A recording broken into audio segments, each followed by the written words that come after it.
it's time now for the week that was. Let's take a look at the top stories that made headlines around the globe this week. And we are starting here because it's been a very tough and sorrowful week for us and the management and all members of staff at Arise News following this week's killing by armed robbers of our beloved and delectable colleague, lawyer, anchor, correspondent and producer Somi Maduagu, fondly called Somi, at her home in Abuja. The incident occurred around 3 a.m. on Monday at the unique apartment in Abuja, developed by Amazing Grace Real Estate Ventures. Reports indicate that more than 16 robbers attacked the 16 apartments in the compound. Somi Maduagu and a security guard were taken to the Maitama District Hospital after sustaining injuries during the attack, but both were later confirmed dead. In a statement, the management of Arise News commiserated with Somi's family and called for a thorough investigation, as well as the apprehension and prosecution of the culprits.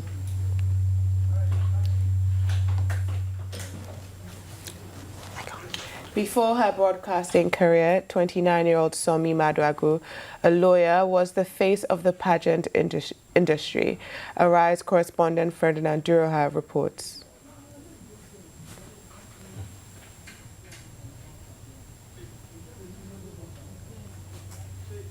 Viewers in the US and around the world, I am Somi Maduagu, coming to you from Nigeria's capital, Abuja. Delectable, intelligent and bold are adjectives which hardly qualifies Somi Crystal Maduagu's persona. The 29-year-old barrister first graced Arise News screen as a guest when she participated and won the Miss Tourism Nigeria pageant. Somi went on to represent Nigeria at the Miss Tourism World pageant in Guangzhou, China in 2023. In September 2024, she joined the Arise News team, where she has made her voice count as a news anchor, news producer, and a reporter. Trump announced on Saturday that India and Pakistan have agreed to a full and immediate ceasefire. Through a blend of her legal dexterity and her reportorial vigor, Somi advocated for out-of-school children and campaigned energetically against sexual and gender-based violence.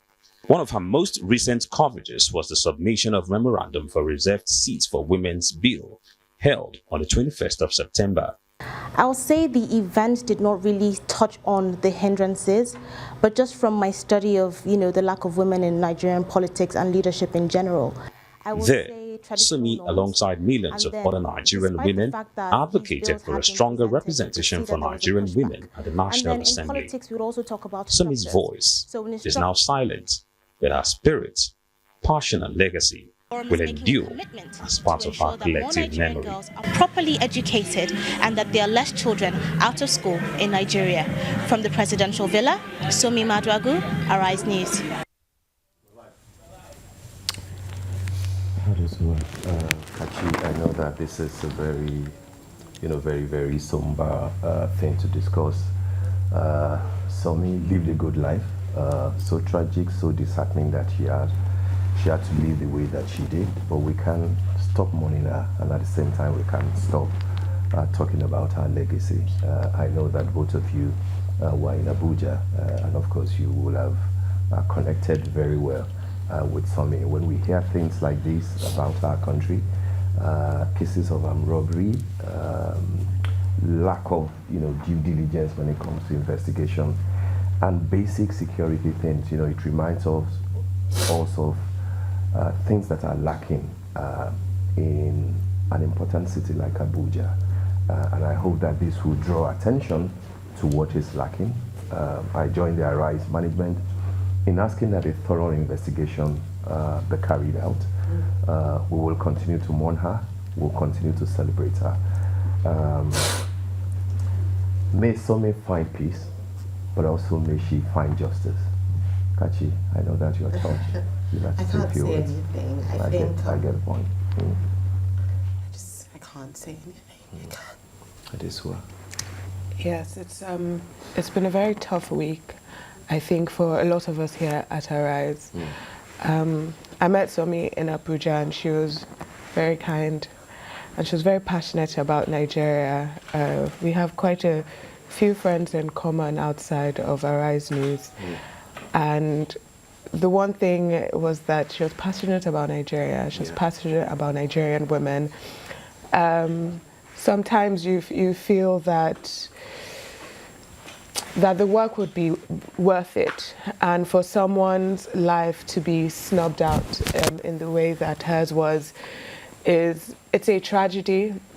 And I think it goes beyond calling it a tragedy. I think it also goes to the fact that, you know, for me, it's nearly unbelievable. Somi is the second young woman that I know, that I have met since I moved to Abuja in less than a year, that has been killed.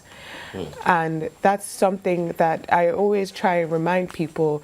You know, oftentimes people say that, oh, as journalists, we're too tough on the government, or we're too tough you know, or trying to hold people to account, or we're anti-government. And I think people forget that we live here too. we experience these things, that we too lose people, that we too have to deal with the failures of Nigeria. I think sometimes people have divorced us of our humanity, and I think with Somi's death, maybe a lot of people are reminded that we are not immune from this. You know, one time someone was saying that my co-anchor in Abuja was being really tough when it came to the security issues, and after we got off air, he told us about how his father was kidnapped and his father was killed even after he paid the ransom. We have to understand that even the journalists you see sitting on this table, we're not immune from the problems of Nigeria. Somi was not immune from the problems of Nigeria. And it says a lot about the security situation if this can happen in Katampe. It says a lot if young women can be killed, and all we have to offer are condolences, that no one has been brought to justice, that we have no word on where the investigation has gone. I think for me it's a shame, it's embarrassing to have the police come and offer condolences, because that's not your job. Your job is to prevent crime, and then after crime has been committed, your job is to investigate and bring these people to account.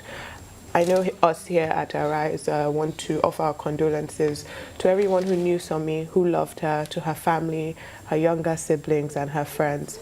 I hope that you find some comfort in how the country has turned up to honor her. But I know that there will be no comfort for her loss. Absolutely well said, Adesua. Kachi. I think that, for me, I mean, it's still really surreal, to be honest. But I think the most important thing is the fact that we are all Somi in some way, you know. And what happened to Somi is, if Somi were here, she would actually want a situation where it's not just the condolences. We've gotten so many condolence messages, and it's not just condolences. It's actually making sure that it doesn't happen to somebody else. You know, this takes me back to last week when we've talked about so many people who have died, and we keep giving condolences. You know, it just cannot. It's so scary how easy it is to give a condolence when, in fact, you are within capacity to make sure things like this do not happen. The FCT is a very, very, very porous space as it pertains to security. And we have beautiful roads, we have beautiful infrastructure, but we do not have secure spaces. There are too many holes, there are too many hideouts, and these are issues that we can fix. But we would rather give condolences to Somi. We would rather give condolences to the people in Kaduna. Would rather give condolences to the people in Marina who died. And that's just it for me. It's very annoying, and it's very disheartening. So, yeah. Very, very, very, very annoying. Life does happen. May it not happen to us in a negative way. We await the results of the investigations. Well, once again, we say may our gentle soul rest in perfect peace. Meanwhile, in another development, President Bola Tinubu has expressed optimism, saying the worst is over as Nigeria shows signs of economic recovery. In a national address marking Nigeria's 65th Independence Day, the president said that recent growth, lower inflation, trade surpluses, and increased oil production highlight progress from bold reforms. Tinubu fully defended his administration's decision to scrap fuel subsidies and unify the foreign exchange rate, moves that triggered inflation and widespread public anger, but said these were necessary to reset the economy. I'm pleased to report that we have finally turned the corner. The worst is over, I say. Yesterday's pains are giving way to relief. I salute your endurance, support, and understanding. I will continue to work for you and justify the confidence you repose in me to steer the ship of our nation to a safer harbor. Under our leadership, our economy is recovering fast, and the reforms we started over 2 years ago are delivering tangible results. The second quarter 2025 gross domestic product grew by 4.23%. That's Nigeria's fastest pace in 4 years and outpaced the 3.4% projected by the International Monetary Fund. Inflation declined to 20.12% in August 2025, the lowest level in 3 years. The administration is working diligently to boost agricultural production and ensure food security to reducing food costs. The worst is over, says President Bola Ahmed Tinubu. While celebrating Nigeria at 65, it sounded, of course, like the normal thing you hear from President, but at the same time, it was also like an assessment of his administration in about 2.5 years. I think this will be his third October 1st speech to Nigerians. Has anything changed? The president is saying that, unlike last year or 2023, when he delivers similar speeches, he believes that Nigeria has turned the corner and that the worst is over. He's probably not saying that things are back to normal, particularly in terms of the shape of the economy and, of course, very importantly, the scope of the security apparatus in Nigeria. But he says that, if we keep at it in terms of all the reforms that he considered to be necessary, which he has undertaken, that sooner than later, maybe we will get there. Not many people, of course, will be pleased, but at the same time, if you also give it a deep, closer look, maybe we are, one way or the other, trying to turn the corner, and that we should look for better days ahead rather than think that this is the worst place on earth. Adeswa. You know what? I've been saying that President Tinubu finally has the numbers to show some type of progress. Particularly, if we look at our inflation, we went from over 30% inflation now to 20-something%. I believe we're around 22% when it comes to our inflation. When you look at food inflation month to month, we're seeing some type of reduction. Now it's harvest season, so we have to see how long that would hold. With the rebasing of our GDP also, that also helps propel some of the statistics. And I know sometimes people compare that to the NBS and how they changed how we looked at employment, but we did have to rebase. We had not rebased in around a decade. So it does make sense that now we are seeing some numbers that are tracking in the right direction. But as you said, we have not gotten back to normal. And whether or not these are long-term changes that we'll see continue to bear fruit, we're not yet sure. And particularly, it's, we also see, talk about the CBN, for example, the exchange rate. We've seen cleaning up of the CBN. We've seen cleaning up of this double exchange rate. So we are seeing some progress in certain areas, but in other areas, we're not seeing progress. And And when we're talking about security, we're not seeing progress, we're seeing a regression. And so when we're talking about these things, we also have to look at it hand in hand. Yeah. We can say that, yes, there has been a lot of investment in Nigeria as a stock market, for example, that people are getting record returns, that, you know, the telcos are making large figures. But when we also look at the numbers, we look at, okay, the nominal value versus us checking for inflation and the devaluation of the Naira. Has the real value actually increased by that much? And in lots of cases, no. So we are seeing these bumper values in terms of even the FAC allocations going to the state governors, and you see the huge getting more money. But when you nominally, but nominally, and when you think about when you apply inflation and when you apply the devaluation of the Naira, then you're like, oh, they're getting less than they did under Jonathan. So when we look at these things, we also have to be fair in analysis that yes, we are seeing some things track in the right direction. However, we also know that if we look at the real value of certain things and if we look at certain segments like insecurity, we are not seeing positive changes. And for me, when the president is giving himself his scorecard, I think he has to be very honest with himself, because there are a lot of the difficult decisions that he said he had to make were the subsidy removal and the forex, but he's only made those decisions that are difficult, I think, for us. The difficult decisions he has to make for the politicians, he has refused to do so. The RSI report, trimming down the government, being strict when it comes to the excesses of his own cabinet, being strict, even following the rule of law all the way down when he was advocating for the local government. And he's not done it on Osun State. He has not done it across the country. So when it's tough for him, it does not seem that he has the will to actually go ahead and implement those changes. But when it's going to be tough for the Nigerian people, I think the President Tinubu is cool. is cool with implementing that. Kaji? You know, I couldn't agree with you more. You know, it really just boils down to actions matching the words. You know, anyone watching the speech will definitely agree that it was a very, you know, lovely speech to listen to.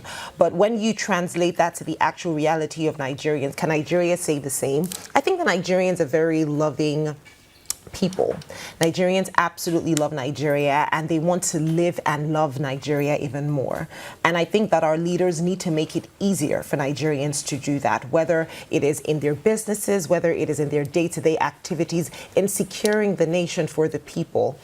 You know, because really, we know, like the experiences, the things that the president would say would really make us understand whether or not he understands what Nigerians are going through. You know, we are speaking about how the worst is over for Nigeria, but some Nigerian businesses will argue that it's just about to get even more difficult as we get into a new tax season. So how do you juxtapose the new taxes we're going to see versus the current standard of living, the current, you know, inflation rate that really has not really translated to better resource for people. So these are the issues that I think could have been addressed with it, because really we don't expect the president to do any kind of magic, you know, but just understanding that there's still issues and not just giving us blanket statements like the worst is over, like we're in some utopian world. We're the ones who are living in the real Nigeria. I'm not sure what Nigeria our politicians are living in.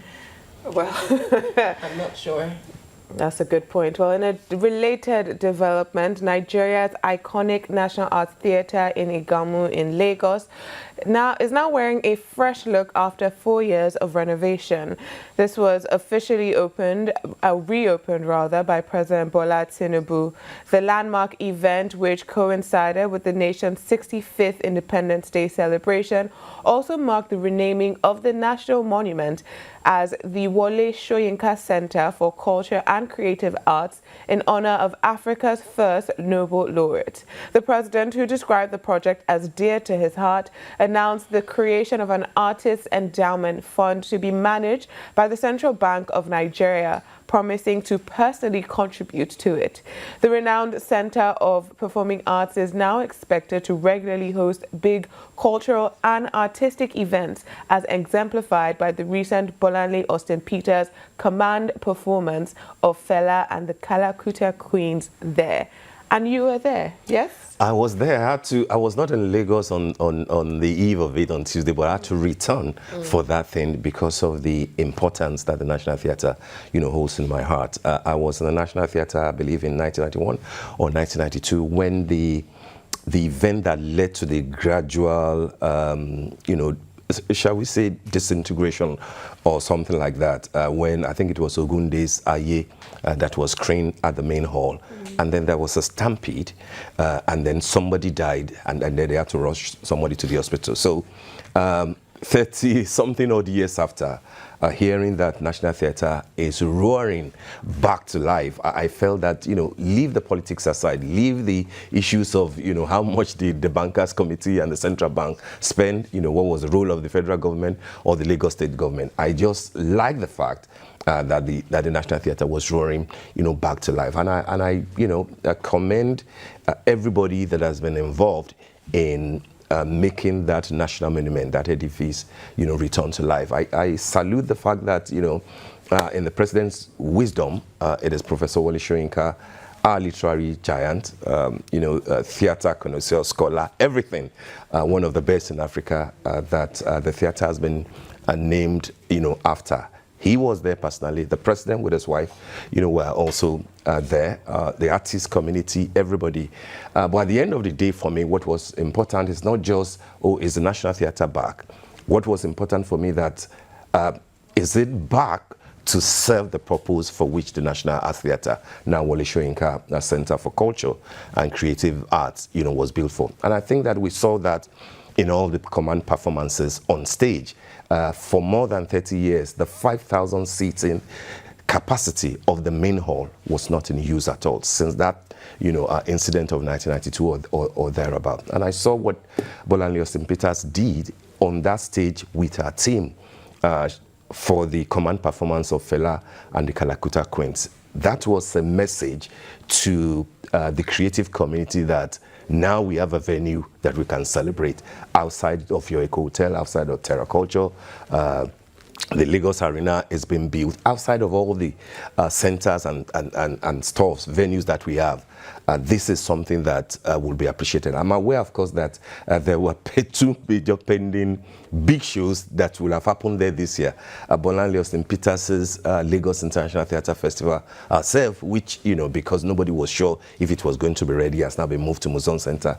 And then the AFRIMA, All Africa Music Awards, which would bring practically all the top musicians from Africa. But what we saw with what Bolanle did with the Kalakuta Queens and even the National Troupe and all the other snippets of performances assured me that this National Theatre is back for good and it will endure. I like what the president says. He said, now you have the edifice, let's have an endowment fund that will ensure that you are able to maintain it. And that's the key word. Congratulations to everybody who's involved in making it return to life. Congrats to Bolanle Austin Peters and all the artists who performed there too, because that was phenomenal or something, and I enjoyed it. You should go one of these days, I'm sure, when they have a show there. I love, I think it's like a yearly tradition for us really to see a BAP production. Absolutely. It truly is. Bolanle Austin Peters is legendary. So I think I will definitely have to go. And I consider myself a little bit of a theatre kid. I think doing theatre as a young child really helped build my confidence, my ability to speak that I'm using here at the job here today. And I think a lot of times we've devalued the value of the arts and of theatre and teaching children how to express themselves, how to be confident, how to voice their opinions, but also how to be creative. And we've seen how our creative economy has been one of our strongest exports as Nigerians. So seeing us invest back into that, I think is amazing. And I know there has been a lot of talk about whether or not it was proper to name it or rename it after Wole Soyinka. But again, he is one of our greatest exports as the African Nobel laureate, and it's definitely not an honor that should go to. I think it's a befitting honor for him. Absolutely, 100%. 100%. I mean, I think the creative space has evolved so much that it is definitely deserving of a space like this, especially as we head into the December season. There's so many amazing events that we will see, Afrima included. Motherland, Lagos, is going to be happening as well. So many different festivals that I'm hoping the National Theatre will be at the center of. Absolutely. Now, I know that we didn't want to touch on the politics, but I'm really hoping that it does not impede on who can and cannot use the space, cost of using the space and the likes, you know, because this is exactly what we need. I think that this probably will be this will be the answer to the issues on infrastructure for entertainment events in Nigeria. You know, we often talk about how we don't have enough space, we don't have the technical and the literal space to hold big events. You know, if artists are touring around the world and they decide to have a stop in Lagos. I remember when Burna Boy did the last stop of his tour, Love Damini, I think that was in 2022, and he was going to use a space in Lagos. I think that was somewhere in Eco Atlantic for some Wonderland event, and he was unable to start his show on time to start with. It was just chaotic, to say the least. And he just said to his fans, guys, this is going to be the last, because I cannot continue to underserve you and then perform at full capacity everywhere else in the world. That it's not even good for his craft, and that was it. So that was such a slap in the face of us as well, because, I mean, how hard could it be to just put together proper infrastructure for performances like this? So I'm really happy that this has been put together, and I really look forward to seeing how it will be used and managed for all kinds of creative activities, whether it's fairs, it's music performances, it's stage plays, it's movie showcases, it is festivals. We have so many events, and I'm really hoping that there would also be some kind of support as well, maybe concession for these creatives to use the space as well, because like I said, there's so much export that we're giving with our creativity. We need more of this, so I was really happy about it as well. Fantastic. That is well, let's roll. Well, I think that's all we have on the week that was.